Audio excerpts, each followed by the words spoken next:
비상대책위원장이자 끝까지 간다 특별위원회 위원장인 조국입니다. 오늘 토론회를 주최함에 있어서 제가 먼저 말씀드리고 싶은 것은 윤석열 검찰에 의해서 이루어졌던 저와 저의 가족 관련 사건은 오늘 논의상 밖입니다. 저는 고립몬 상태에서 수사 기소 재판을 받았고 그 결과를 수용했기 때문에 제 사건과 관련된 얘기가 아니라는 점 먼저 말씀드립니다. 지금 시점에서 윤석열 검찰 정권의 최대 피해자를 딱 한 명 꼽는다면 바로 이재명 대통령이라고 생각합니다. 내란 수계 윤석열이 이 대통령을 제거하기 위해 투입했던 150명의 검사와 376회 압수수색 등의 사례는 과거 군사 정권의 고문과 같은 끔찍한 행태만 없었을 뿐이지 그 목적과 내용은 같습니다. 정무적 부담이란 이유로 국회가 이 문제를 외면한다면 내란 청산과 검찰 독재 종식이라는 시대적 과제는 미완성에 그칠 것이라고 봅니다. 현재 특검이 활발하게 수사를 진행 중이고 많은 성과가 났습니다. 그런데 이재명 죽이기의 실체에 대해서는 어느 누구도 말하지 않으려고 합니다. 국회가 특검법을 추진할 때 이 문제를 지나치게 정무적으로 판단했던 것이 아닌가라고 돌아보게 됩니다. 검찰개혁이 마무리 단계에 접어들었습니다. 하지만 과거 윤석열 정치검찰의 허위 조작 기소는 덮어두고 제도개혁에만 집중하고 있습니다. 저는 인적 청산과 피해 회복이 전제되지 않은 제도개혁은 성공할 수 없다라고 생각합니다. 이 대통령은 검찰의 표적 수사와 투망식 기소로 엄청난 고통을 겪었습니다. 정치검찰의 최악의 기소권 남용이자 국가사법체계를 농단한 범죄입니다. 저만큼 그 고통을 절감하는 사람은 아마 없을 것입니다.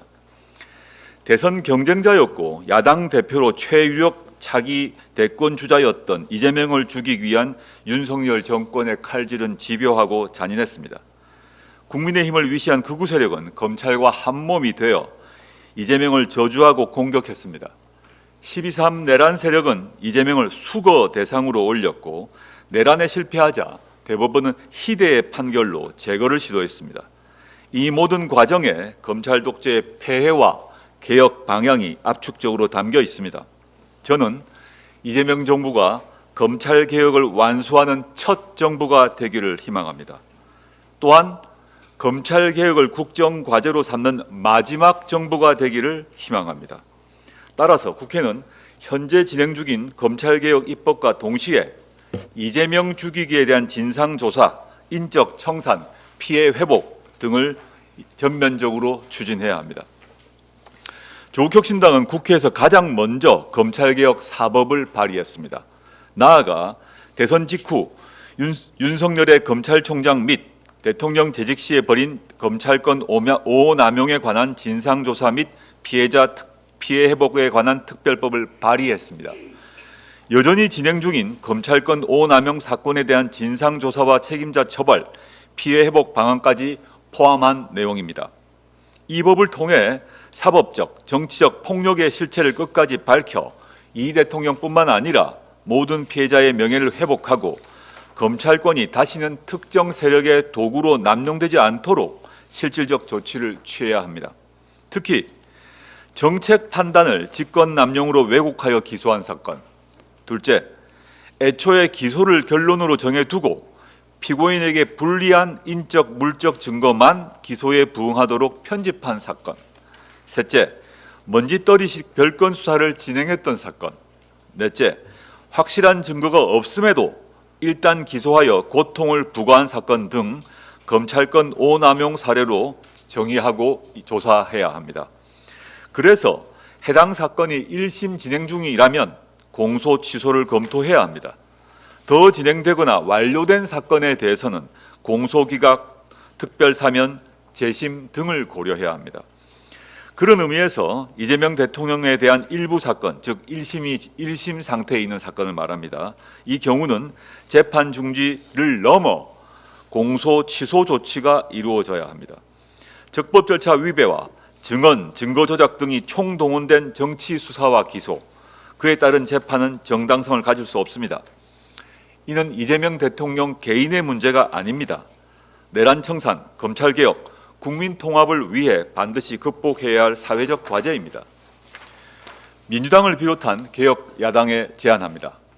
검찰개혁은 검찰권 오남용을 바로 잡아야 끝을 볼 수 있습니다. 조국혁신당이 발의한 특별법이 국회에 계류 중입니다. 대선 과정에서 원탁회의를 통해 내란 청산과 검찰개혁 의제에 합의했듯이 특별법 통과에 함께 힘을 모으고 검찰개혁 법안들을 동시에 통과시켜야 합니다. 민주당의 즉각적 응답을 기대합니다. 이번 주 국회에서 검찰청 폐지 및 공소청, 중수청 신설 법안이 통과될 것입니다. 단순한 조직 개편을 넘어 한국 형사사법 체계의 중대한 전환점이 될 것입니다. 향후 검찰개혁의 관건은 원칙 대 디테일의 싸움이 될 것입니다. 개혁을 최소화하려는 정치검찰과 내란 세력의 디테일 획책이 끊이지 않을 것입니다. 따라서 검찰개혁이 역진, 역행될 수 없도록 수사기소 분리의 대원칙을 지키는 것이 중요합니다. 검찰의 보안수사권 폐지가 검찰개혁 입법의 정신입니다. 처음에는 수사를 경찰에게 맡기고 그 다음에 검찰이 전면적으로 다 수사할 수 있도록 한다면 수사기소 분리의 의미는 없어집니다. 단지 시간적으로 검찰이 늦게 수사할 수 있는 것뿐입니다. 그래서 문재인 정부 시절에도 그 범위를 한정하고 특정한 바 있습니다. 하지만 윤석열과 한동훈 검찰은 등 그 한 글자를 악용해서 대통령 시행령으로 사실상 모든 수사를 검찰이 할 수 있도록 검찰 수사권을 원상 복귀시켰습니다. 이렇듯 검찰은 조금의 틈만 보이면 그것을 악용해온 집단입니다. 따라서 형사소송법에 명시된 검찰의 직접 수사권을 폐지해야 합니다. 검찰로부터 송치받는 사건에서 경찰이 수사한 내용을 검찰이 다시 수사하도록 보장하는 직접 보안 수사권이 전면적으로 인정되는 것은 안 됩니다. 검찰의 수사권은 기소와 공소 유지를 위해 매우 제한적이고 예외적인 경우에만 인정해야 합니다. 정리하자면 검찰개혁의 핵심은 세 가지입니다. 검찰청의 해체, 검찰 권력의 해체에 더해서 검찰권 오남용에 대한 조속한 피해 회복입니다. 특히 검찰권 오남용은 윤석열 검찰 독재에 기생한 정치검사들에 대한 전면적 인척 청산과 그들이 벌인 이재명 대통령에 대한 허위 조작 기소를 취소하는 것으로부터 시작할 수 있습니다. 조국혁신당은 이 세 가지 과제가 흔들림 없이 실천되도록 모든 조치를 다할 것입니다. 오늘 토론회가 수사기소 분리의 대원칙을 재확인하고 공소 취소의 기준과 방안을 공론화하는 계기로 조명받기를 기대합니다. 감사합니다.